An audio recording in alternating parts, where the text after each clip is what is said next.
ഇപ്പം ഇന്നത്തെ പരിപാടി ഇന്നാണ് കെട്ടുനിറ. കെട്ടുനിറ നടക്കുന്ന അവിടേക്ക് പോവാണ്. ഇതാണ് ഞങ്ങളുടെ നാട്ടിലെ നാടൻ വഴികൾ.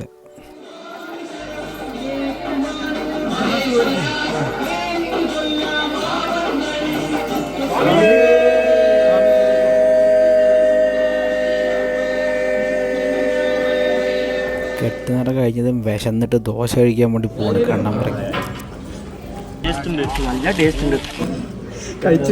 ഇവന് എപ്പോഴും നല്ല തൊണ്ടഭാഗ്യാണ്. ഇവൻ്റെ ദോശ ആദ്യം തന്നെ വന്ന്. എല്ലാം ഒരുമിച്ച് കഴിക്കാനായിട്ട് പോവാൻ ഞങ്ങൾക്ക് ഓരോരുത്തരുടെ കഴിച്ച് കഴിയുമ്പോഴായിരുന്നു വേറെ ഓരോന്ന് വന്നുകൊണ്ടിരുന്നത്.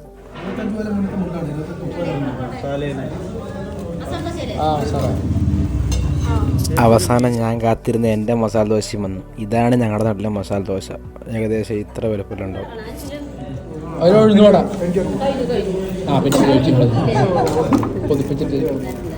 ഉഴുന്നോടെ ഇല്ല എന്ന് പറഞ്ഞാൽ നന്നായി.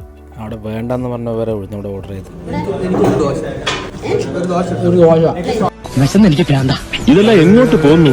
ഭക്ഷണ കാര്യത്തിൽ ഒരു മെജീഷ്യൻ ആണല്ലേ. ഇവിടെ എങ്ങനെയാണ് ഫുഡ് കഴിച്ച ഇല നമ്മൾ തന്നെ എടുക്കണം. ഞങ്ങളുടെ ബില്ലാണ് ദാ ഇരിക്കുന്നത്. 370 രൂപേൻ്റെ അടുത്ത് ഞങ്ങൾ ഫുഡ് അങ്ങോട്ട് കഴിച്ചു. കെട്ടുനിറ കഴിഞ്ഞ സ്ഥിതിക്ക് ഫുഡ് ഉച്ചയ്ക്ക് ഞങ്ങൾക്ക് ഇവിടെ തന്നെയായിരുന്നു. അതിനുള്ള കാത്തിരിപ്പാണ് ഈ കണ്ടത്. കാത്തിരുന്ന സദ്യ ദേ ഇതായിരുന്നു. കെട്ടേറ്റിന് മുന്നേ കുളിയൊരു പതിവാണ്. അപ്പോൾ കുളിക്കാനുള്ള പോക്കത്. ഇതാണ് ഞങ്ങളുടെ അടുത്ത കീഴ വലിയോളം. ഇവിടെയാണ് കുളിക്കാൻ വന്നത്. സൂപ്പറായിട്ട് പാടി പോലെ എല്ലാവരും മിണ്ടാണ്ടിരുന്നപ്പോ ഉണ്ടല്ലോ പമ്പ കണക്കിലാണ് നമ്മൾ സ്കോർ ചെയ്തത് അല്ലേ.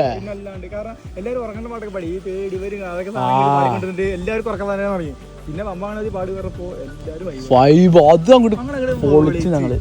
അപ്പോഴാണ് ഈ മൂദേവി എന്നെ വിളിച്ചിട്ട് നിർത്തണം, നിങ്ങളുടെ കഥ പറയുന്നത് പ്രസാദ് ഞാനപ്പോ തന്നെ കട്ട് ചെയ്തില്ലേ. എനിക്ക് ആ മൂഡ് പോയി.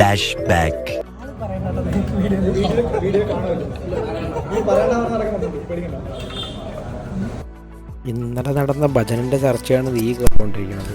ദാ വരുന്നു ഞങ്ങൾക്ക് പോകാനുള്ള വണ്ടി. ഈ വണ്ടിയിലാണ് ഞങ്ങൾ പോകുന്നത്. 26 സീറ്റുള്ള TMൻ്റെ ട്രാവലറായിരുന്നു. കെട്ടെടുക്കാനുള്ള സമയമായി. അപ്പം എല്ലാവരും മുതിർന്നവരുടെ കാലെല്ലാം തലയിൽ കെട്ടിയിട്ട് നിൽക്കുന്നു.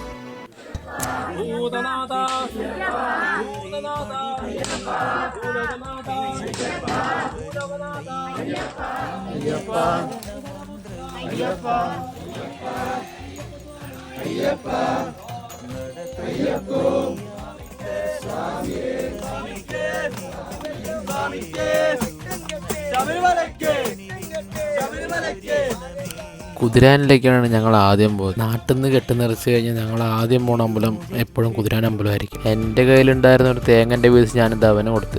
കുറച്ച് സമയം കഴിഞ്ഞത് ആ കുട്ടൻ ചെറിച്ച് മുരുക്കായിട്ട് വരുന്നുണ്ടായിരുന്നു. അതും കുറച്ച് വാരത്തുനിന്ന് ഏകദേശം ഒരു 7:45 ഏറ്റുമാനൂർ ക്ഷേത്രത്തിലെത്തി. ഭാഗ്യം കൊണ്ടാണെന്നറിയില്ല, അവിടെ ഞങ്ങൾക്ക് ദർശനം കിട്ടി. തൊഴുത് പുറത്തിറങ്ങിയപ്പോൾ ദാ നിൽക്കണു പുതുപ്പള്ളിക്കാരുടെ സ്വന്തം PK7. അതെ, പുതുപ്പള്ളി കേശവൻ. തൊഴുത് നേരെ പുറത്തിറങ്ങിയിട്ട് പോയത് അവിടെയുള്ളൊരു കാളയുടെ അടുത്താണ്. അതിനോട് സ്വകാര്യമായിട്ട് എൻ്റെ നടക്കാത്തൊരാഗ്രഹം പറഞ്ഞു. നടക്കണമെങ്കിൽ നടന്നോട്ടെ. വീട്ടിൽ നിന്ന് കൊണ്ടുവന്ന ഇഡ്ഡലിയും കഴിച്ച് വണ്ടി നേരെ എരുമേലിയിലോട്ട്.